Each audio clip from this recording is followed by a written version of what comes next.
Hi, everyone.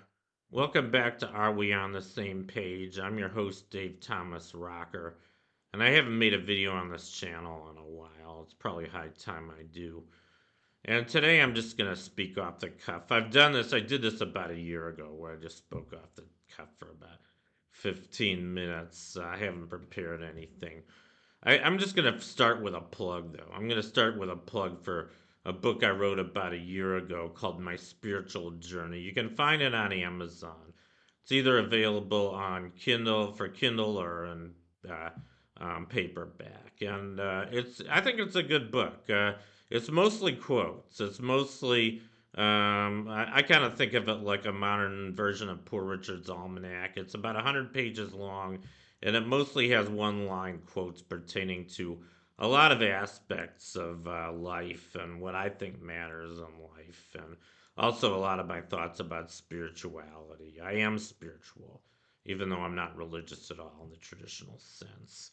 I don't believe in the Bible or any religious text really, but I do believe in God. But my belief in God is very different from most people's belief in God. I'm a pantheist. Not only am I a pantheist, but I think God is the multiverse, the level 4 multiverse. I don't want to go into this in detail because I've done this in some other videos, but I do have certain spiritual beliefs. One of them is believe in God. Another is belief in karma and reincarnation. I guess that I have adopted from Eastern religion. I don't think death is the end. I think, we have to keep going through lives until we get it right.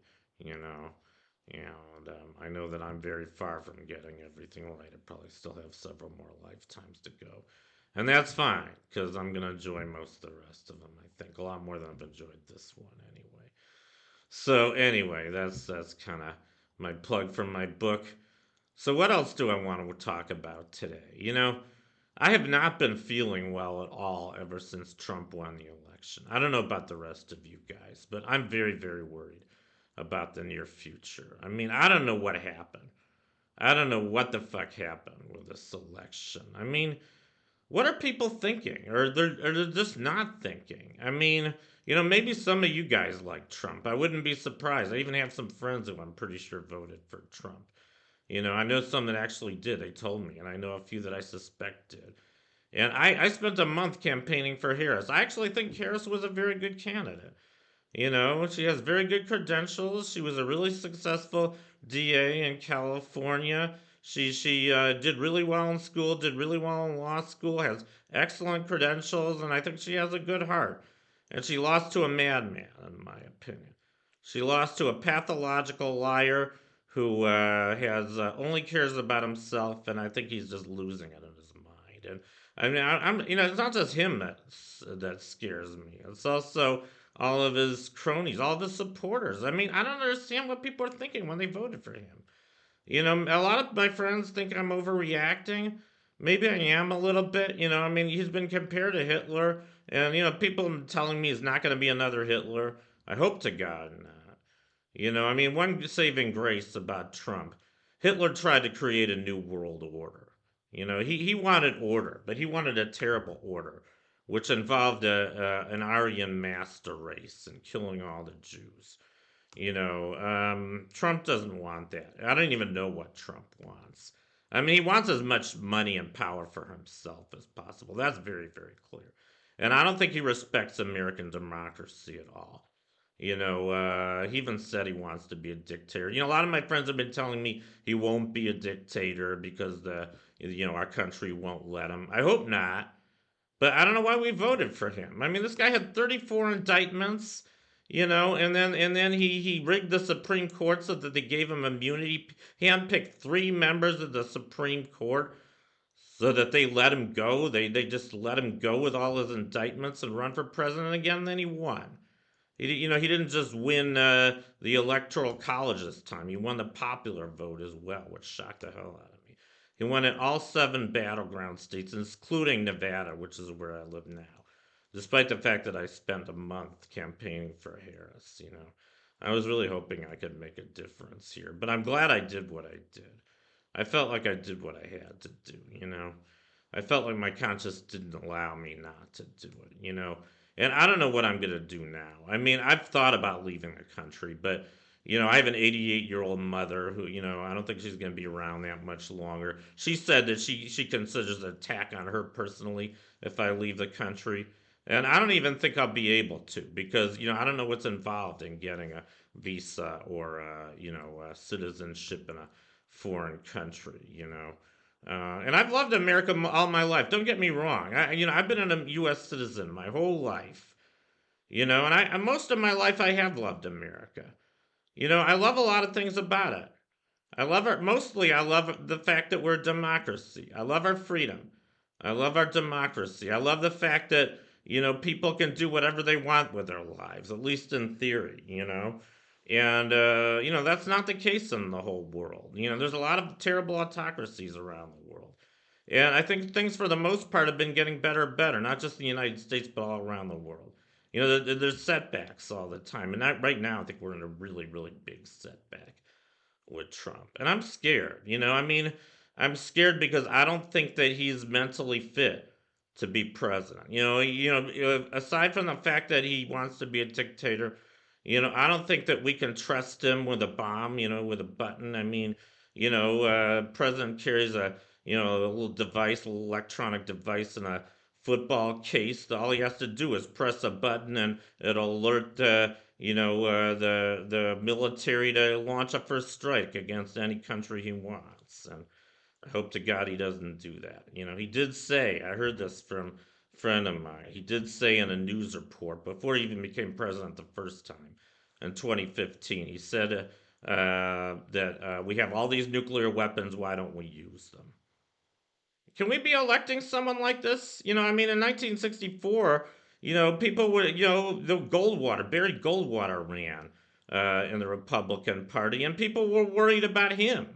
He was a very extremist. He said extremism in the defense of liberty is no vice. People thought that alone made him too unfit to be president because they thought he was too extreme. They thought he'd start World War III against the Soviet Union. But in terms of psychiatric, his psyche, he was much much more stable than Trump.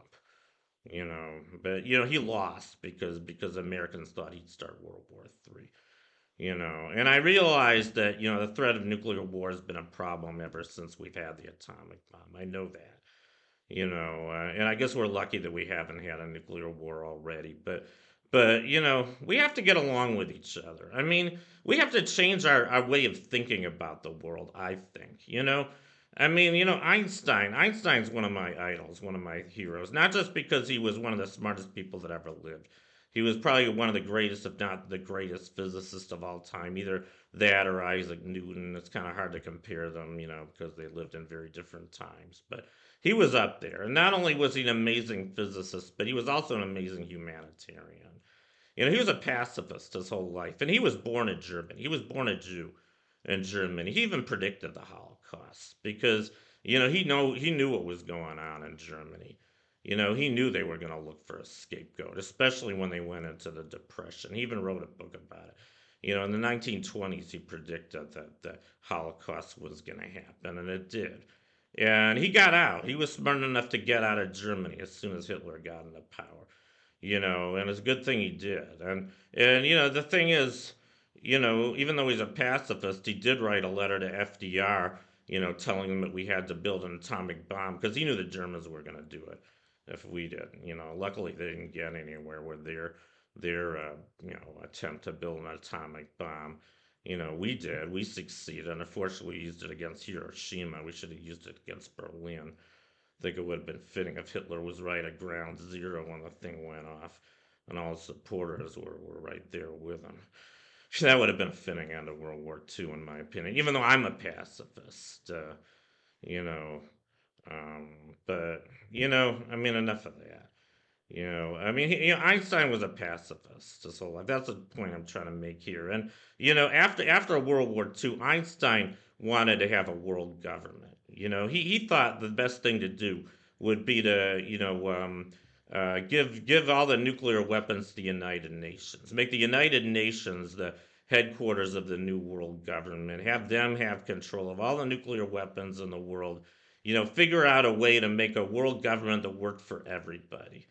And we didn't do that. Instead, we had the Cold War.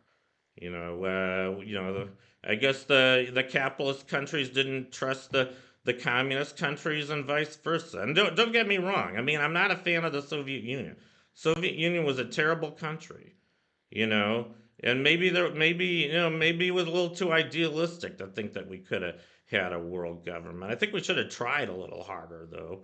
I mean, it was crazy because Soviet Union was our ally during World War II, and then after we defeated Germany, after we defeated the Axis powers, Germany and Japan, our two biggest enemies during the war, became our allies, and then the Soviet Union and all the Soviet countries became our enemy. And I mean, I think it's very unfortunate what happened to the Soviet Union. It's probably a good thing that they fell. I don't know. I have mixed feelings about that too. Gorbachev was already making some pretty good reforms in that country. I think we should have given him a chance to straighten them out. But I didn't. I wasn't that happy with the aftermath of the Cold War. I was happy to see the Berlin Wall come down, but I wasn't so happy to see the Soviet Union fall. And now they're even worse off, I think, with Putin. And guess who's siding with Putin? None other than our president-elect Donald Trump. And I'm worried. I'm worried, and I'm very, very scared. I mean, even if America doesn't become a dictatorship, what's going to happen to the Ukraine? The Ukraine did an amazing job defending themselves against Putin for the last 3 years, ever since Putin invaded. Putin thought he could take Ukraine in 5 days. He never took it because they put up a really good fight. But one reason they were able to do that is because we were helping them. Biden helped them. I mean, Biden imposed sanctions on Russia. He got blamed for inflation because of that. But he did the right thing. He did the right thing, sanctioning the oil in Russia. Because he knew that if we helped Russia, that they would, Putin would completely invade that country. And now that Trump's going to be president, I think that he will invade Ukraine. I think it's very, very sad. My ex-girlfriend, she was born in Ukraine. I've never been there myself, but I've heard it's a very beautiful country. It was part of the Soviet Union when she lived there.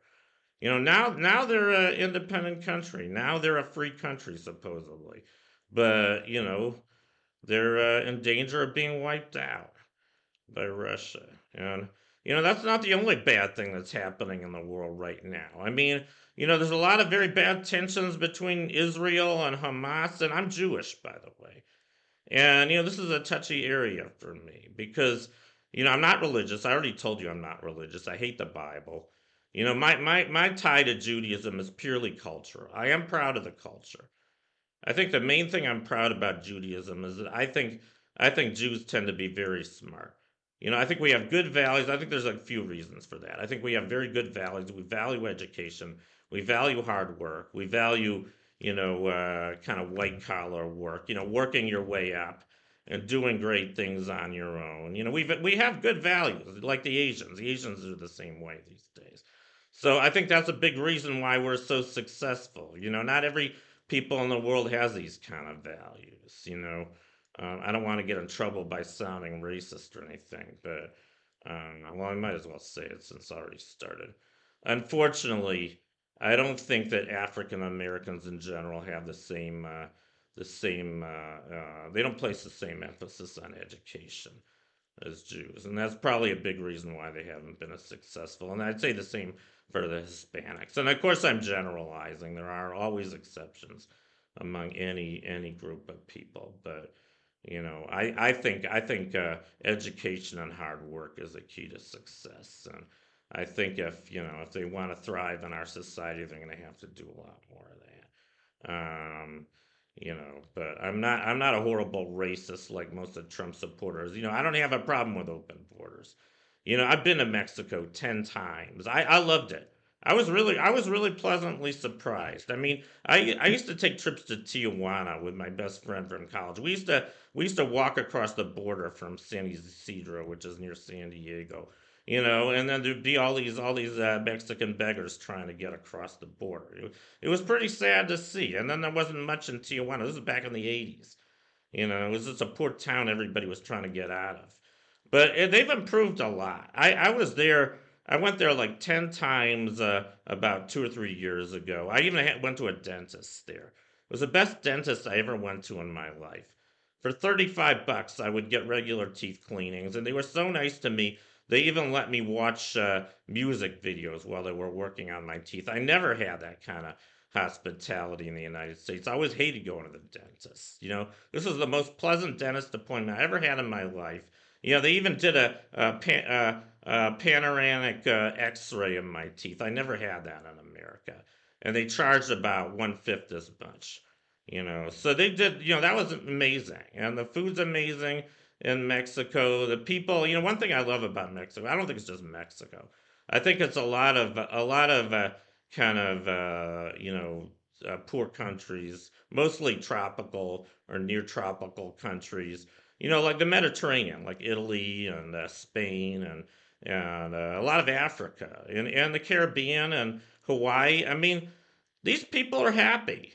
They're poor, but they're happy, and they're very family oriented, and they're not crazy like we are. I mean, we're so money oriented here in America. We never have enough.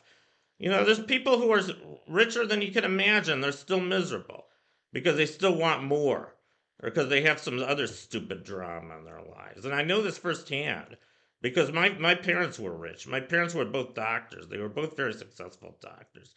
But I was pretty miserable growing up. And my mom was never a happy person. I think she's kind of fooled herself into thinking she's been happy her whole life, but she's not. She's a horrible powerhouse, a horrible control freak, and she's not satisfied unless everything is perfectly in place. She's got big issues, and she's not alone. I mean, a lot of Americans have big issues. I'm sure Trump does too. I mean, we're pretty screwed up in this country. I see it all over the place. I know there's some people maybe who aren't so screwed up. I like to think I'm not quite as screwed up. I'm pretty screwed up, by the way. I wouldn't be talking to you guys like this if I wasn't screwed up. But I'm 62 years old, and I've been trying for the last few years just to get my life in order. I mean, this book, My Spiritual Journey, I talk about things that I think really matter in life, a lot more than money anyway. I mean, if you want to know the things that I think that matter the most in life, I think just, loving yourself is probably the first thing. You have to love yourself.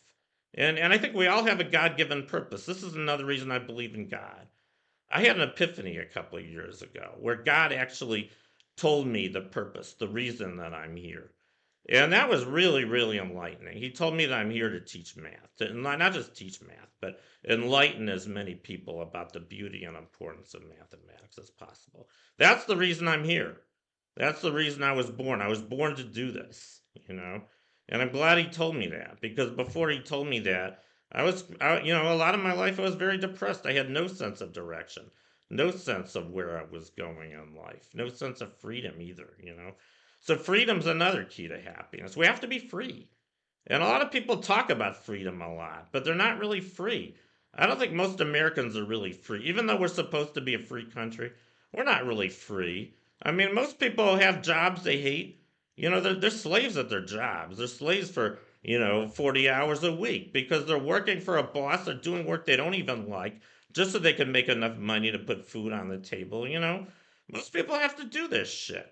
And those are kind of the lucky ones. People, born live in the inner city, they have to worry about surviving gangs. A lot of people kill or be killed. Now there's guns in schools. I mean, this is not the country I was born in. And, I know that at least in theory we're a free country. We're probably freer than a lot of other places in the world. But I don't think most Americans even really know the true meaning of freedom.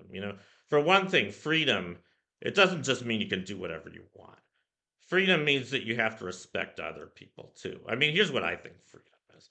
I think freedom is living your life the way you want, doing what you want with your life, like being a mathematician, pursuing your dreams, but not hurting others, respecting other people's freedoms, because we're all free. We're all in this together. We're all in the same boat. So we have to respect everyone else. That's what I think freedom is. And most people don't get that. And a lot of people fool themselves into thinking you're free. I mean, people like to drive. Americans love to drive. We've had a love affair with cars. I think, ever since we've had them in the 1920s, we think cars are a measure of freedom, but they're not. I mean, most of the time people are driving, they're stuck in traffic. They commute an hour and a half a day to and from work. And you don't have much freedom in a car. Most people can't afford to take. I guess in the 50s, a lot of people were taking vacations with their family over the summer. I mean, but people don't even do that anymore. And a lot of people don't even travel. And so most of the time people are driving, they're just commuting. They're driving in traffic. So it's an illusion. It's an illusion. Um, but I don't know. It's not even practical. I mean, the other thing is, I visited, I was in Copenhagen a couple months ago. I spent a week in Copenhagen. And I got the sense when I was there that it was much more of a free country than the United States. People seem very happy there. I mean, I didn't see any poverty at all. I walked all over the city. It's a big city, over 1 million people. But I walked through most of the city while I was there. I like to walk. So I walked several hours a day. I went to 8 museums while I was there. They have wonderful museums. They're wonderful people. They're very nice. They're very happy. And they're not obsessed with money. At least the ones I met weren't.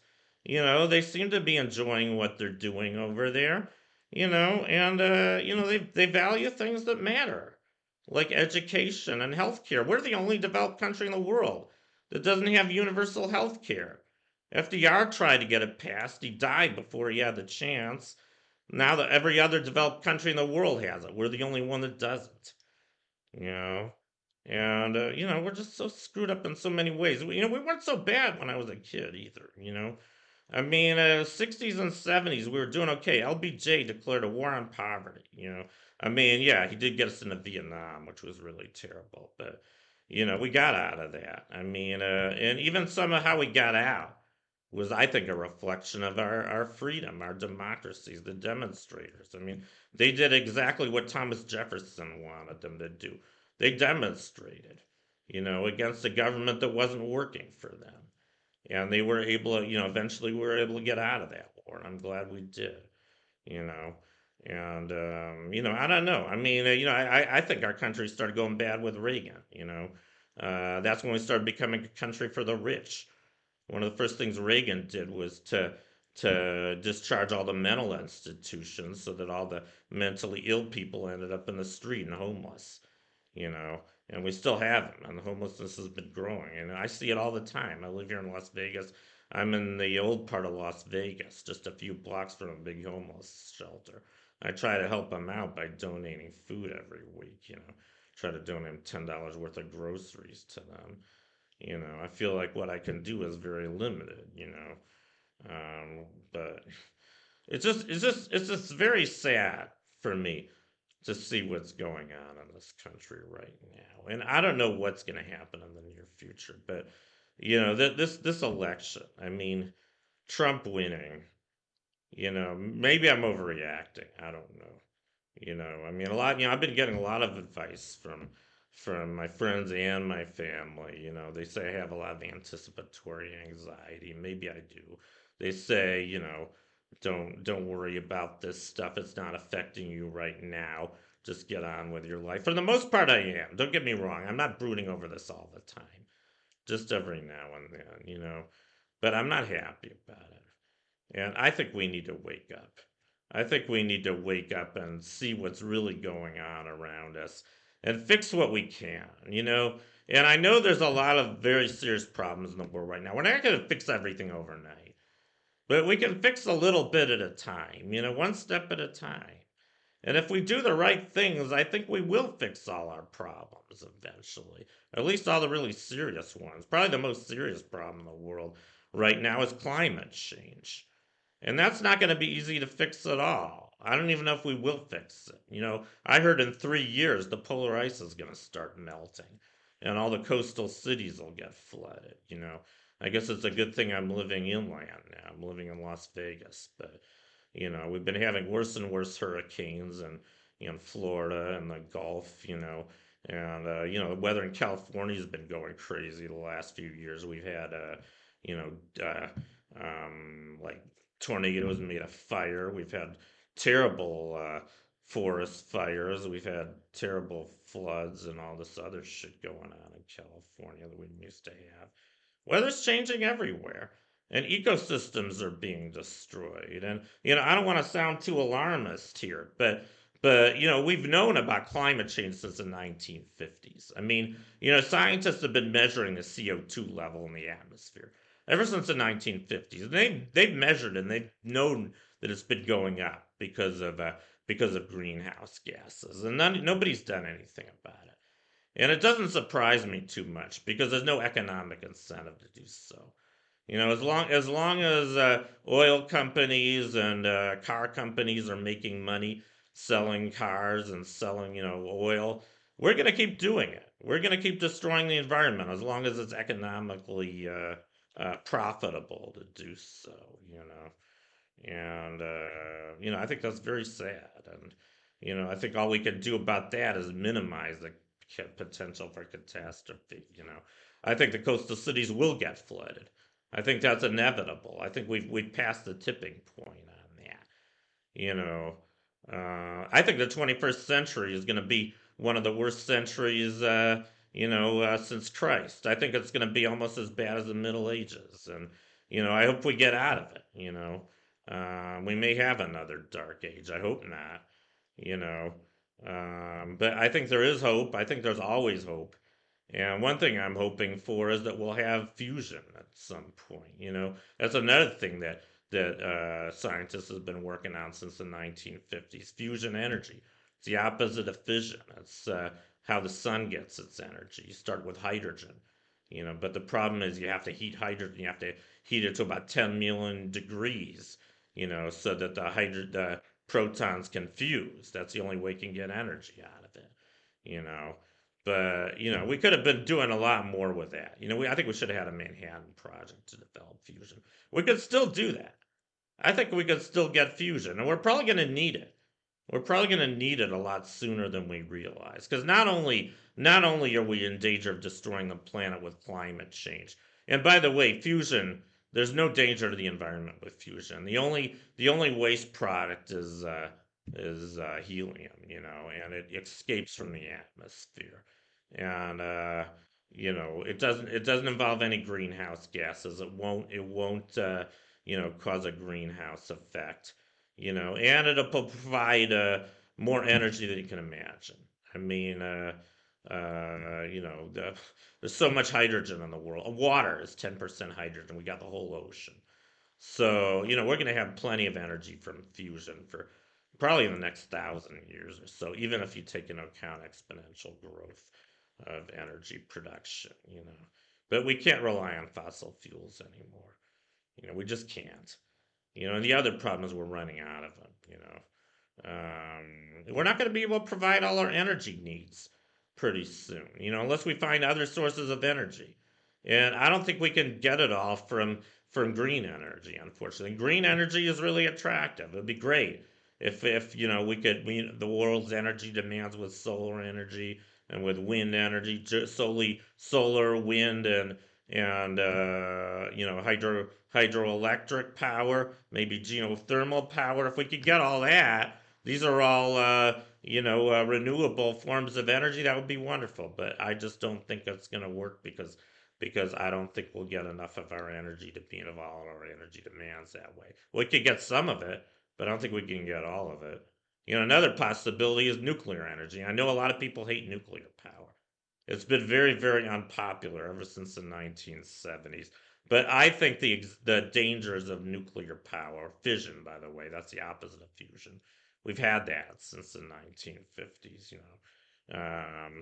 France gets 70% of its energy from nuclear power. We only get 8% of our energy from nuclear power. We could get a lot more. There's a lot of things people don't realize about nuclear energy. It's not nearly as bad as people think. For one thing, we could, one of the biggest problems right now is, we don't have any good way to deal with the waste, the radioactive waste. But guess what? I just learned this recently. We can reuse the waste. We're not doing that.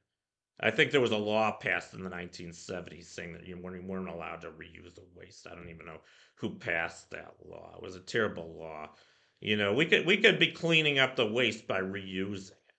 And we could get about 10 times more nuclear energy if we kept reusing it. We'd have enough to last over 100 years. And so that could sort of bridge the gap. I mean, I don't think nuclear is ideal. I think fusion would be much better, but maybe we need nuclear until we can get fusion. And right now I'm just talking about technological solutions. And it's not all technology. I mean, see, part of the problem is I think there's sort of a dichotomy of left brain and right brain. I mean, nerds are very left brained. And, Elon Musk, he's probably the biggest nerd in the world right now. And unfortunately, he's also the richest man in the world. He has $250 billion. And I think he's a madman, too. I used to like him a lot better. But, I don't know why the hell he decided to support Trump. And he said some very disturbing things. He said that Hitler was right. He believes in meritocracy. He doesn't believe in democracy. He wants to have a government, a world run by smart people. So he doesn't believe in freedom. But here's this dichotomy I'm talking about. He's obviously very smart, left brain. I mean, he's made amazing technological innovations. He started SpaceX. He was able to develop rockets that can land themselves, and he developed a Tesla. It's a very successful self-driving car, and he's trying to start a mission to Mars. I think that's kind of crazy, the one-way mission to Mars. I wouldn't do it. I have a friend who wants to do it, but I wouldn't do it. But I've always been really fascinated by the prospect of space travel. I mean, he's done some amazing things, and if only he had a little bit more of a right brain, I think he'd be an okay person. But he doesn't seem to have any sense of morality, like Trump. He might even be more dangerous than Trump. I mean, I think what we need right now, we need people who are kind of have strong both hemispheres of their brains, big good enough left brain so they can come up with all this great science and technological innovations to improve our lives, but also good right brain so that they have a sense of morality and ethics and how to deal with all this stuff properly and how to think about how to make the world a better place, which is what I'm trying to do with this channel, with some of my other channels. So we have to do all this. And we don't need the Bible for it, okay? Fuck the Bible. Fuck all the old religion. I mean, I know I'm probably upset a lot of people here. I talked about respect, and I'm not very respectful of mainstream religion. I'm sorry about that, but I'm just not. I really like Bill Maher. Bill Maher is not a fan of organized religion either. I think it's way outdated. I mean, the Bible was written like 3,000 years ago. It was mostly based on a lot of ancient superstition that, people, the Hebrews and, the people who wrote it, I guess, whoever wrote the Bible, the Old Testament was mostly written by the Hebrews and the New Testament by, I guess, the followers of Jesus, the the disciples and all these and then these so-called prophets and all this stuff, but they didn't know, they didn't have science back then. They just made their best guess, and I think a lot of it too was just dogma that got promoted by all these religious institutions just as a way to maintain power. Don't fall for dogma. I think dogma is one of the worst things we have in our culture. Don't just do things because some authority figure tells you to do it. Or don't believe things that some authority figure just based on the fact that they're telling you this. That's exactly what Trump is doing. Don't do it. Think for yourself. Question authority. Use your brain. Don't even question what I'm telling you. You don't have to believe everything I'm telling you right now. I'm not even sure if everything I said is 100% true. I'm telling you what I, what's on my mind right now, but I'm not always right about everything. I think I'm right about most things concerning math and science because I've studied it most of my life. Einstein was too, but I think authority requires humility. That's one of the quotes in this book. Some of my favorite authority figures throughout history include, I'd have to say Jesus, even though we really don't know much about his real life. A lot of it's just apocryphal. But if he was half as great a person as people have made him out to be, I'd say he was pretty great. Buddha, and again, he was a very ancient guy that I think there was just a lot of tales about. But he was pretty unlikely.